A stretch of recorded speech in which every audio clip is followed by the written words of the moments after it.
bo'lib ketgan. Bir mashina gaz plita olib bering. Dodlamamanga onang emgul, ko'chada shuncha odam qaryapti. Olib bering de erkak bo'lib nima qildi? Hozir og'zingga patinkani tiqaman. Yur, ana bera kel.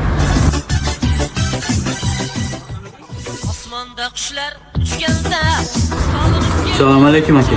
Qaragullar eng zo'r azbo degan magazin mana shumi? Assalomu alaykum aka. Shu. 12 oyga ham kreditga beriladimi? Beramiz aka. Pasport bilan plastingiz bo'lsa bo'ldi. Xohlagan narsangizni hozir olib keting. aytganda Xotin, bera kel. Og'zing och. muhabbat yig'lamas yoningda Aka nima qilyapsiz? Xotinim gapirgan og'ziga tiqaman shuni. yonimda qoldi. Men o'zim uchun olmadim-ku men buni. Men xotin, sen ko'char. Meniki emas-ku bu.